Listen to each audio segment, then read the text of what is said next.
I'll be king of the forest. Long live the king.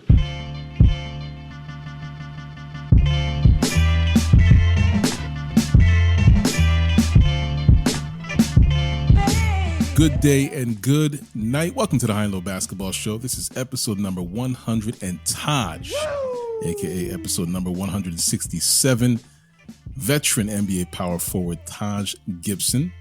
He wore the number 67 for the last 5 years. It's a bit of an homage to his elementary school PS 67 in his hometown of Brooklyn, specifically the neighborhood of Fort Greene. Anyone who listened to hip-hop in the 90s and the 2000s would be very familiar with the Fort Greene neighborhood, as it's commonly referenced by the likes of Nas, Gang Starr, Mobb Deep. It's the birthplace of a man named Russell Jones, a.k.a. the late, great, legendary Old Dirty Bastard, ODB. Anyway, this is going to make me go down the rabbit hole of music. We're not here for that today. Welcome to the High and Low Basketball Show, the NBA show. My name is Ike Amaechi. I'm here with Sir Mitch of House Orsatti, Mitch Orsatti. And I'm here with the one, the only King from Parts Unknown. Remember that guy? I should have known when the fog started rolling in. You know, that's when you know the King's around. Did you hear that? Around here, we live by a principle governed by the high and low lives of the world, which means we talk about basketball especially, and specifically the NBA, and we talk about it anytime, anywhere, north, south, east, west, high, and low. This week on the show, we're diving back into the NBA Reddit universe because I received quite a few positive comments about the last episode where I shared some NBA Reddit posts, quickly followed by some recommendations and some suggestions to soccer last week. One of the dads who listens to the show came up to me and wanted to challenge my top 5 shooting guards list that I shared in response to the NBA Reddit post about Austin Reeves' top 5. I won't say names, but he was surprised to hear me move D Wade out of the top 5 in exchange for Jerry West. And because our sons were standing there staring at us at the moment, I had to politely remind this man while gritting my teeth that it was a subjective list, my favorites. And I think I said that during the episode. You know, now objectively, I wouldn't have Brandon Roy in my top 5 over Dwayne Wade. But subjectively, hell yeah. Brandon Roy's time in the league was short, but sweet. And I enjoyed those seasons. He gave us more than anything Dwayne Wade gave me. But that's my opinion. You know, the casuals can stay there. They can stay there glazing Wade and his Heatles. Anyway, with that said, I'm well aware of the fact that Wade was a great player. I'm not blind. Let's get off my lap. Anyway, I had to leave it at that and just walk away because my kid had some goals to score and some games to win. All that to say, the NBA Reddit posts struck a chord, so we're back in. This time I'm joined by Mitch and King to dig through the piles of opinions and takes. So stay tuned for all that. Hey, before we lock in, let me just check in with these guys. Oh, hi. Thanks for checking in. I'm still a piece of garbage. So welcome back, gentlemen. How's it feel to be back at the table? I'm going to let King go there. Exclusive. Feels good. Feels like it's an exclusive room. Exclusive room. Yeah, you've created scarcity and I'm falling victim to it. It feels like a Hermes bag. Fake scarcity. It's good marketing, man. I'm back. Yeah. So somebody would tell you that it's a Hermes, not a Hermes. Exactly. See, I'm not in that budget, so I don't know, right? Scarcity. Hey, man. So what have you been doing with your time during the NBA offseason? I have not been making enough money to buy Hermes bags. Okay. And we haven't talked to you on the pod since well before the NBA Finals. So I mean, we knew what you were thinking about the finals because you know you're on Discord and you shared your opinions about Jokic and MPJ. Denver Nuggets. I don't know why you were so keen on supporting this guy, and then that incredibly disappointing finals. MPJ. Were you jumping on MPJ? Because it was just ugly. Aaron Gordon, MPJ, and Jokic. I'm like, is this what I'm going to look at every year? Ugh. Wow. This guy doesn't mention Jamal Murray one time. I know. Hey, that's Canada. We have to support. I can't have any hate for him. I can't have any hate for him. I can have hate for everybody else. And this guy had a broken leg, right? It's a recovery thing. It's a recovery story, which also isn't getting any play, by the way. That's a huge story. If that was, who else has gone down and won a chip with like Victor Oladipo? Oh no, I have another one for you. Yeah, a person who's gone down and won a chip. MPJ. Oh my God, this guy's a broken back robot. I'm talking about this guy. His back doesn't work. He's been taking drugs, he can't play properly. He doesn't play any defense. That's not the same as Jamal Murray playing defense, playing offense, and doing stuff with the knee that had to recover. I'm talking about like a player that actually had a career-altering injury and then came back and won a chip. That's not MPJ. Yeah, that's MPJ. That's He's riding the team. He's riding the team. I got news for you. Murray is doing a bit of riding there too. Yeah. It just so happens to be, one of the best players maybe of all time. But, Yeah, exactly.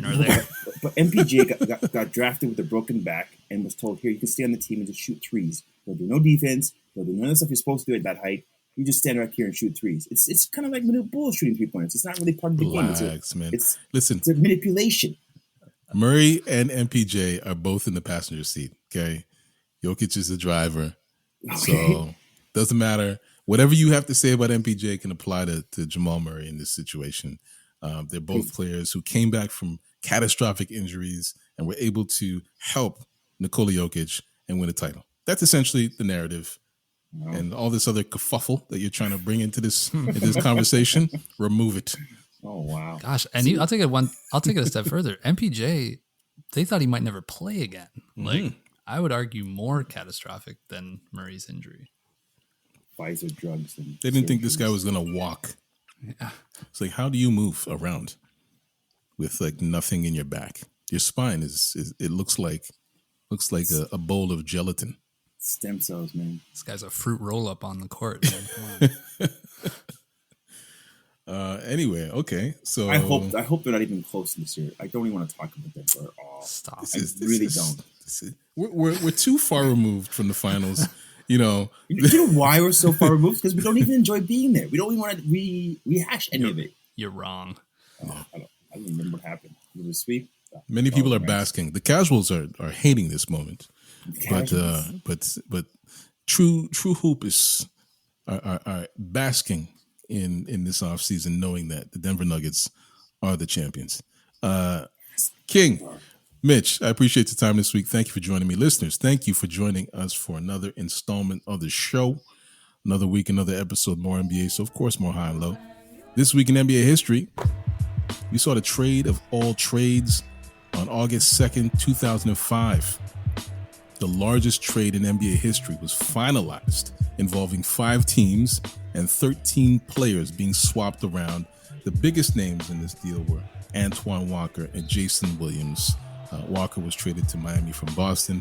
Miami also acquired Jason Williams, James Posey, and Andre Emmett from Memphis. Who the hell is that? Who the hell is that? They also grabbed draft rights from New Orleans while giving up Eddie Jones, Rasul Butler, and some second rounders in a box of twigs.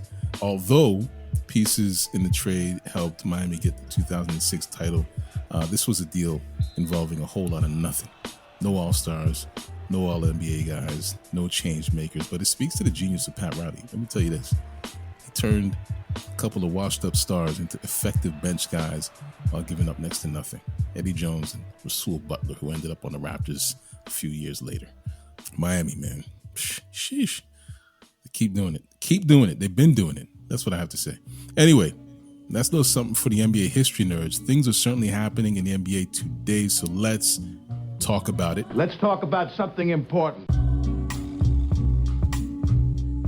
No listener question this week. Instead, I had a listener send me a link to a post on NBA Reddit. Shout out to Bigums. Thousand Oaks, California. Thousand Oaks. I was looking at the average price of homes in Thousand Oaks and Bigums. Let's have to say, Bigums. I don't know. I couldn't see places to rent. So I'm pretty sure you're a homeowner or you're living in your mom's basement. But hey. Wow. Impressive. Don't out Bigums like that. Come on. Impressive. Bigums knows I'm shit. I'm playing. Thousand Oaks, California. Bigums. He sent me that link, so I shared that with the gentleman here. It's a post on NBA Reddit. We can address it here, and then we can look at a couple more posts after the break. So this post was by a Redditor called Earth Warping. Shout out to Earth Warping, where he posted a GQ sports article on Tracy McGrady, in which T-Mac, he says a lot, does a lot of talking. One thing he said, he calls out Victor Wembanyama, or at least the hype behind Victor Wembanyama, and basically saying it's overrated. Compared him to Bol and Kristaps Porzingis. Basically, like, these are tall guys that could do something like what, Wembanyama does. Wrong. Not the same. Definitely not the same thing. I don't know if you guys have anything to say about that in particular, but there's something else that T-Mac had said that I wanted to get your opinions on. But what do you guys think about that? Wembanyama hype. I mean, the hype is crazy. He's right about that. But the comparison is bad. Mm-hmm. Like, Wembanyama's doing stuff that those guys don't do today. And he hasn't even played a game in the league yet, right? Like, he's way above where those guys were when they came into the league. And, if the trajectory rings true, he's going to end up being much better players than both those guys. I think it's defensive hate, man. There's a reason Kevin Durant's so deadly is because he's so tall and he can hit that fadeaway three. And Victor can do the same thing, but even slower. So it's less energy expenditure. And then comparing it to Bol and those other guys, it's not the same because they're not even close to that level of talent. But if Victor can play like KD can around the 3-point line and just take slow, monotonous threes like Ben Rice or something, it's over. Like, it's such a...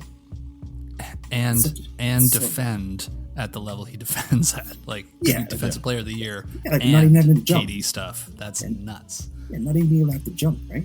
Like, who's going to try and dunk on him that hard that he can't get the hang of? Oh, it's going to be so painful. People are going to want to dunk on him for sure. Right, but like if he bulks up a bit and there's another 4 or 5 near him, he's just going to get all these easy blocks, like the same ones KD gets, right? He's really he's going to get. I don't know, man. I don't want to see Victor on a bad team. I just want to see Victor near the end go against a star that we have, so we can actually see what we've just inherited in the league. I don't want to have like a Victor versus a short guy competition, right? I want to have KD and Victor and maybe Jokic near the end.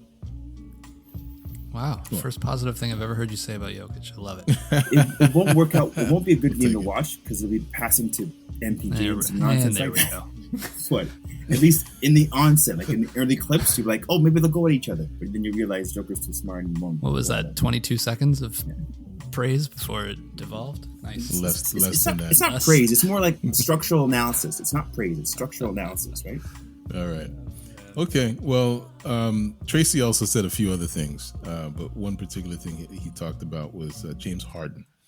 He pointed out that at this point, Harden's played with more Hall of Famers than anyone in the league, but no titles to show for it.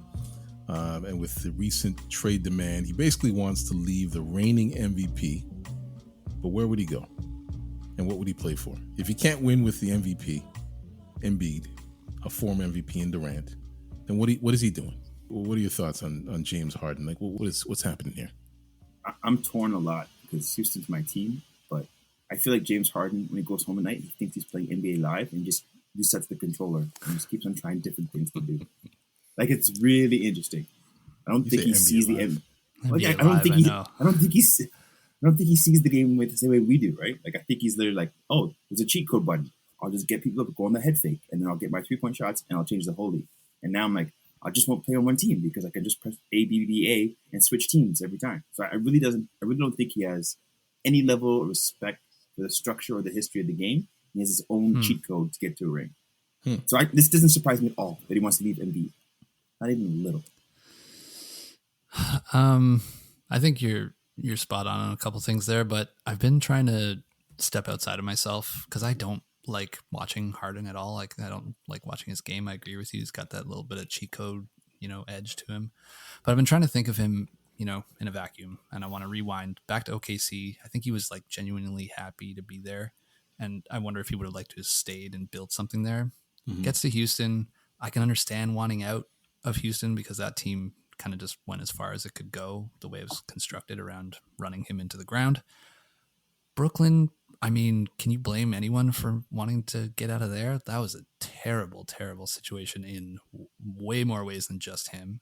Mm-hmm. And now Philly, if the reports are to be believed, and he had this handshake deal with Morey, and now Morey welched on it, I wouldn't want to give any of myself to a guy like that, right? So I don't know. I feel like he's a bit of victim of circumstance, but I also think, he's a player in it too. So I'm trying to find some grace for Harden, which kind of makes me a little sick, but I feel bad for him. I think about what happened in Steph, too. Right? It's Steph and Golden State that kept Houston out over and over again. I was there cheering for Houston to win. I don't feel bad about that Harden. I feel more bad about this Harden. Well, that's it. When Reggie couldn't win, when Charles Barkley couldn't win, there was something in the way, right? And do they get a chance after they lose their peak, peak window? This is where Harden's at. His peak window's gone. He's grasping at that championship path.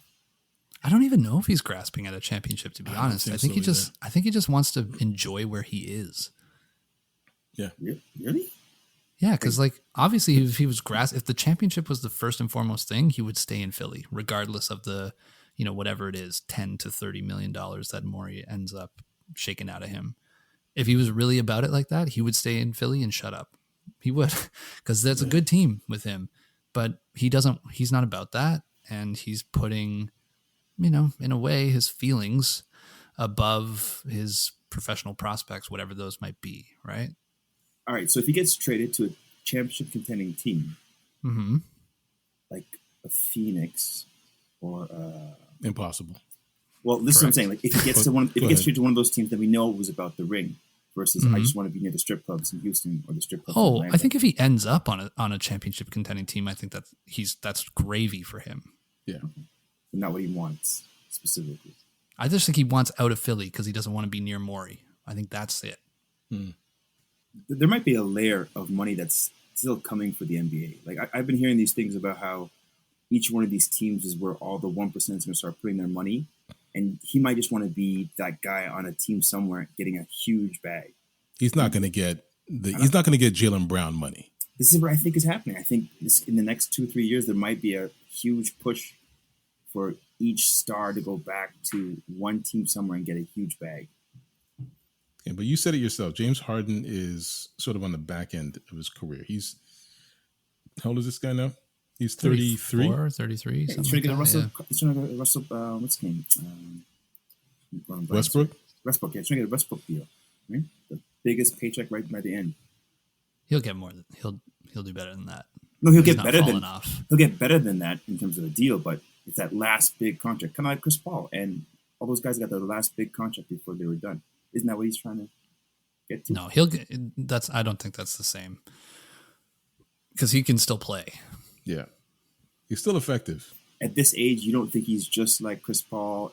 How many years away, dude? He led the league in assists this year, I think. Yeah, he can play. How many more years? How many more years before he's doing a Chris Paul deal? I think he's got 3 good years, which is I think that's part of the problem. It's like signing him to a 4-year deal. Signing him to a 5-year deal, I think they wanted to kind of pump the brakes on that because they're seeing those last 2 years as being, he's probably going to be on the tail end and not as effective and productive as he would be on the first 3 years of that deal. So where you seeing him go? Where do you think he's going? If you had to pick a team. I know it's away from Embiid, but where's it to? So I totally get the away from Embiid thing, I think Milwaukee Dallas is the quickest step in the same direction. And then where's the biggest divergent? Dallas? Did you see Dallas? Mm-hmm. It feels like Dallas is like a repository for Brooklyn failed experiments. Are you saying that on purpose? Like because it's close to Houston in his hometown, or what's the reason for Dallas? Because Dallas is looking for that third star. Mark Cuban is very much a guy who will. He's very competitive from the ownership perspective, and he's seeing what Matt Ishbia is doing in Phoenix. He's like, I need that. Why can't I have that? Why can't I get a third star? I'm richer than that guy. Ooh, exactly. I like this. He's landed his second star. He was able to re-sign Kyrie. He probably feels like I'm just one player away. I just need that one extra guy. It's going to be an interesting product, man. Now I'm just throwing Dallas out there. It would be a disaster. Terrible fit. Disaster. Like you have 3 perimeter players who all want the ball and don't want to play defense. So this is like, come on, man. Oh, it's chucking ball. Yeah, the game's at half court the entire time. A little part of me wants to say San Antonio would be an interesting fit. Yeah. Wemby doesn't need the ball all the time yet. Yeah. So he could be playing off of Harden. Who will get him every look that he could ever want. Yeah. I mean, at that point, Harden's not playing for a chip. He's just part of the development of Wembanyama. I think that window is closer to being open than a lot of people think. They got a lot of young pieces, and they got a franchise guy, right? Well, they think and hope. Yeah. I mean, it most likely will be the Clippers if it's going to be anything. The Clippers seem to be the ones that are screaming the loudest at this point. But, okay, that was the Reddit post because we could talk about this all day. I do want to give some space for the other ones. So let me just say, quick reminder to you High and Low Lives. Just you can leave your questions for us on Instagram and on TikTok. Just drop us a DM. I think it's at More High and Low on TikTok and at Get High and Low on Instagram. Links are in the show notes. Time for us to take a quick break. When we come back, we'll jump into more NBA Reddit. This is High and Low.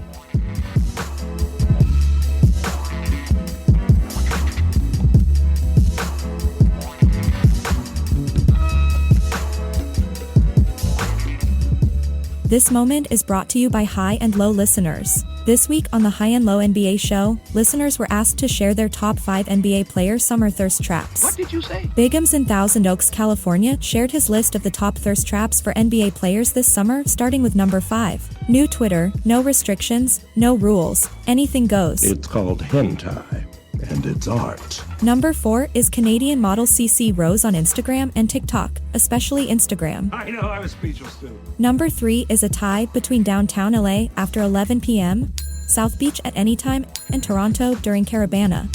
Number 2 is OnlyFans for obvious reasons. Don't let her find your credit card bill. This is disgusting, and it better stop. According to Bigums, the number 1 thirst trap for NBA players this summer is the new music video for the song Deli by Ice Spice. If you know, you know.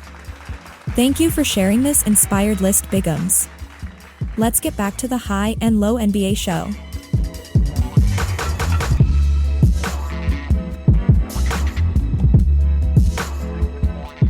All right, you guys, what's next? And we are back. I'm Ike Amaechi. He's Mitch Orsatti. That's King from Parts Unknown. And this is High and Low. We have more food from NBA Reddit, so let's get into it. This next post is by Reddit user Clover Joe. He shared a tidbit of information about a podcast where a former member of the 2016 Cleveland Cavaliers, they won the championship, Channing Frye.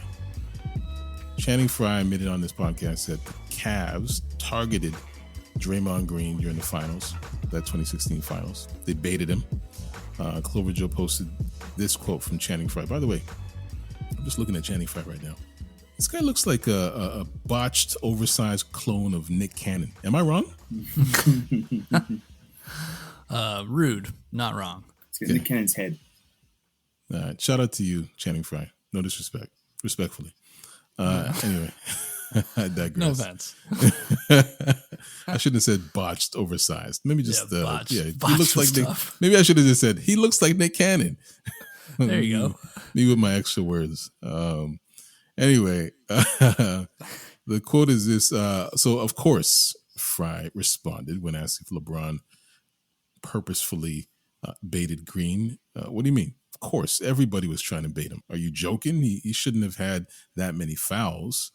He shouldn't have been kicking people in their wee-wee. This is what he said. He said wee-wee. It's not our fault. It's not our fault. We're supposed to take advantage. Hey, if somebody's shoe is untied, I'm going to step on their laces. No harm, no foul. Actually, it is a foul. It's part of the game. Actually, it's not. He knew we were baiting him. If you watch that game, everyone was trying to bait him, and they're mad about it. You know, you should have been mad about the 25 other technicals, crazy technicals. That's what he said. That's Channing Frye. So were the Cavs' tactics warranted? Is this a part of basketball? Would you compare this to the aspects of the game like flopping? I don't know. I threw a lot of questions out at you, but So I don't think that the tactic is equivalent to flopping. However, what LeBron did to bring that plan to its final destination was absolutely categorically flopping. Like, I don't think that the kick to the wee-wee, as Channing Frye so childishly put it, was as egregious as LeBron made it seem. That was a lot of LeBron's acting and Draymond's history. But like, ultimately, I can't blame the Cavs. It's smart. They knew everyone knows what Draymond is. He wears that, right?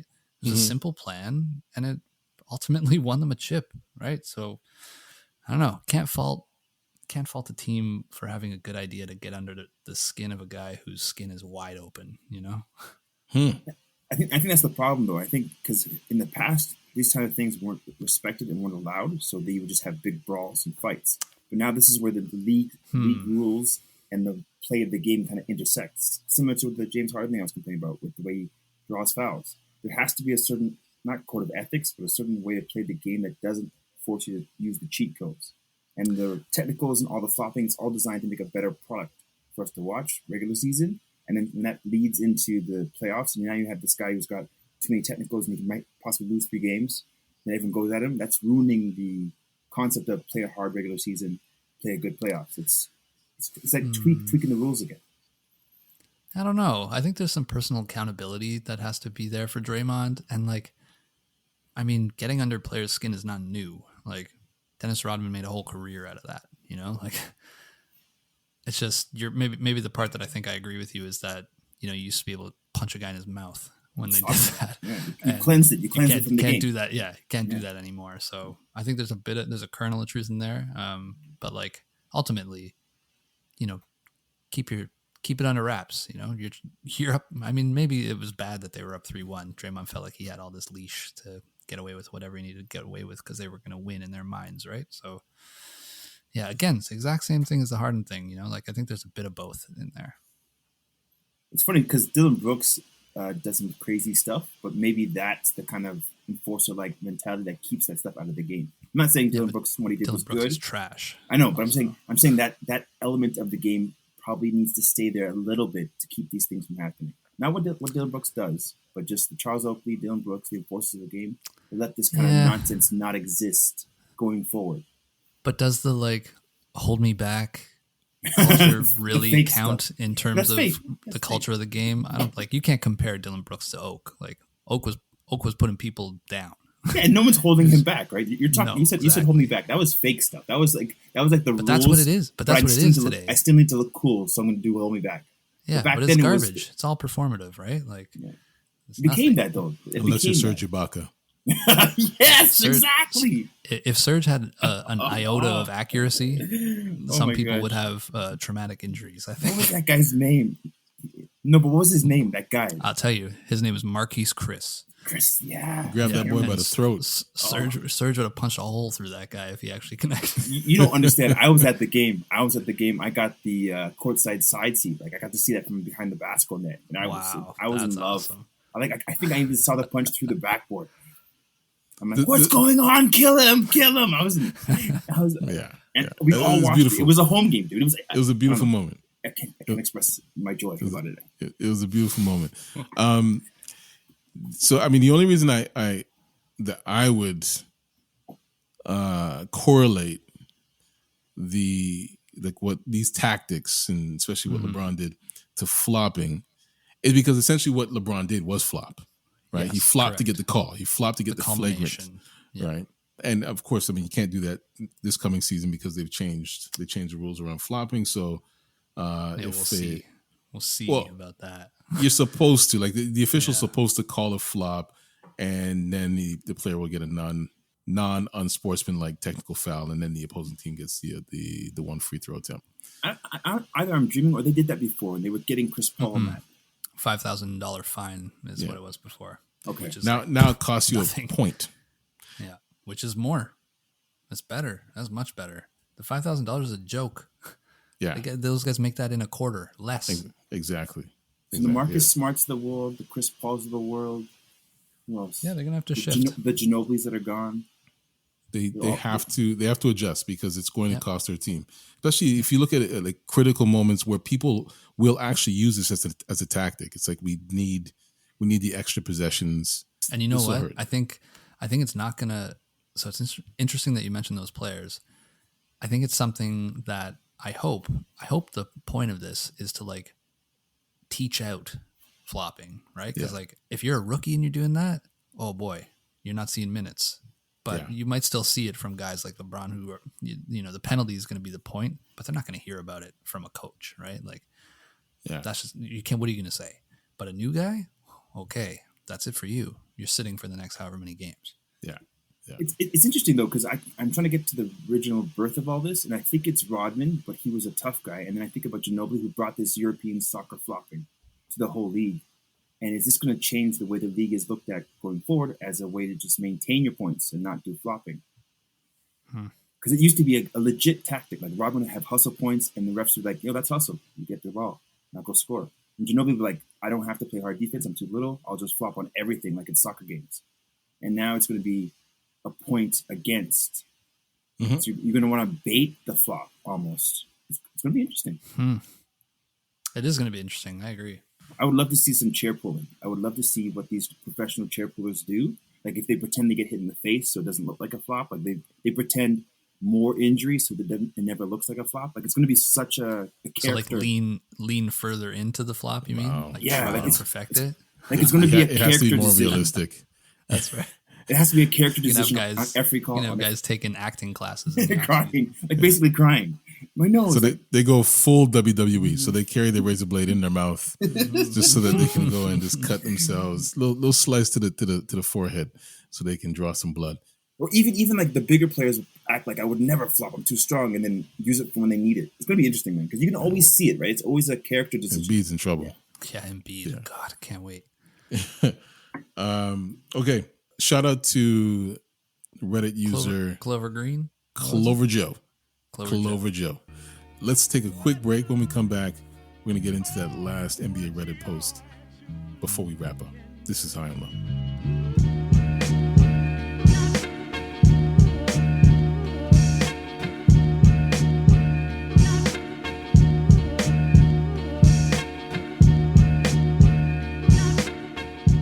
And we are back. Let's jump right into this final post because we're excited. I know Mitch is excited. This post is by Adorable Background 83. Adorable Background 83. Shout out to you, Adorable Background 83. I feel like Reddit just gave you that moniker when you signed up. So they shared a list of players who led their teams in 4 of 5 main statistical categories through the playoffs en route to a title.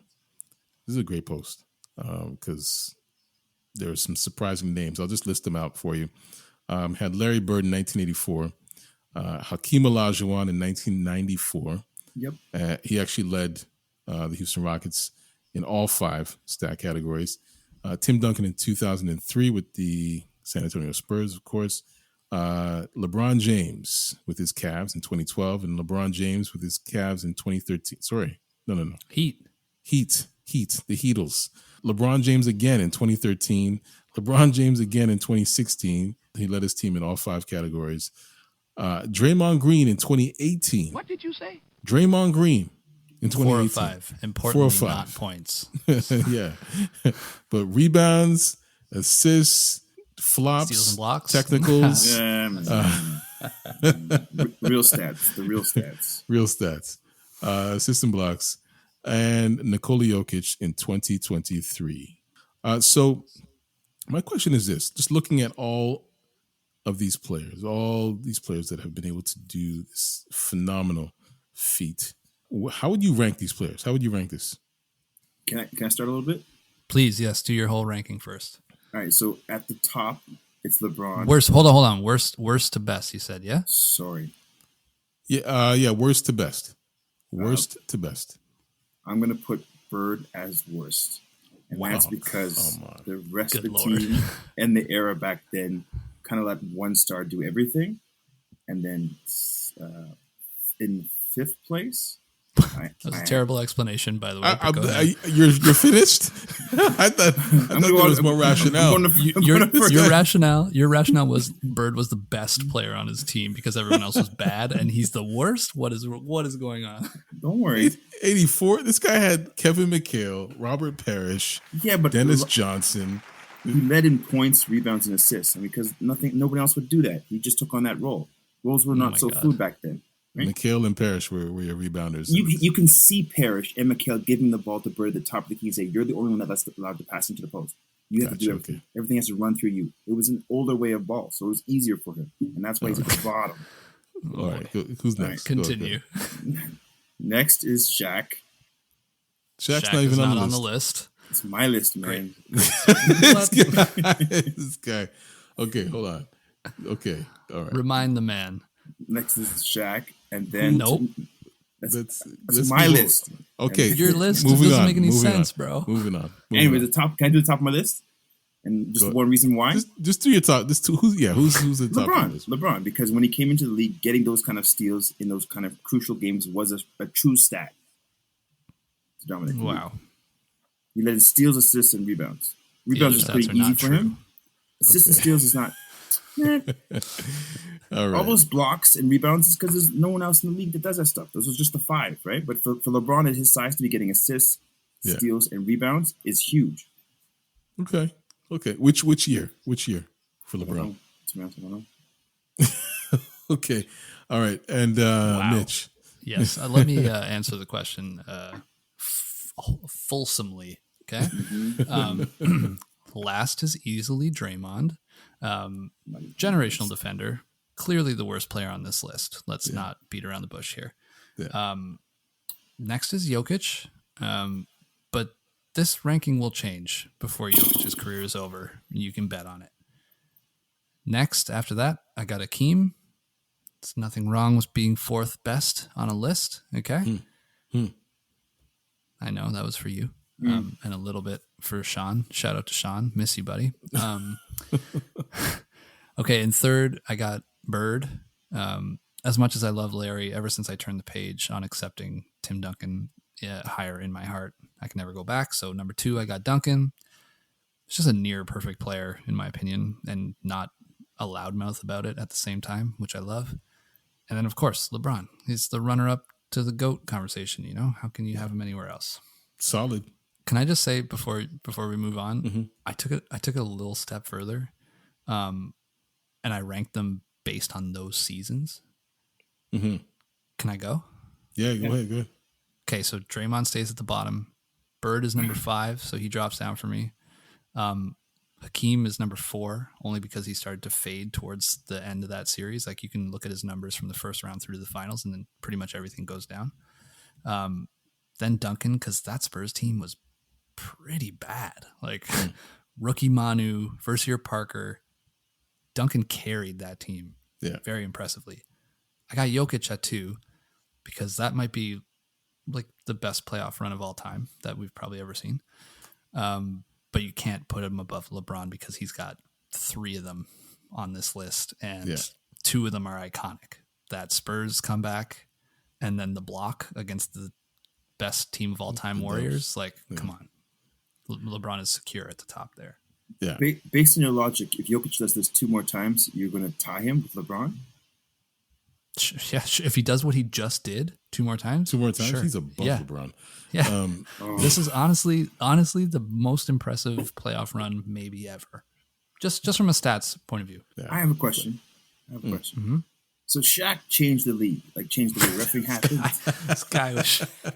Come on, and when I compare, he's not in the conversation. I know. When I compare Shaq to the Joker, I can't give even maybe half of what I gave Shaq to the Joker. Yeah, Jokic isn't there yet. He's not better than Shaq. I'm not disputing that.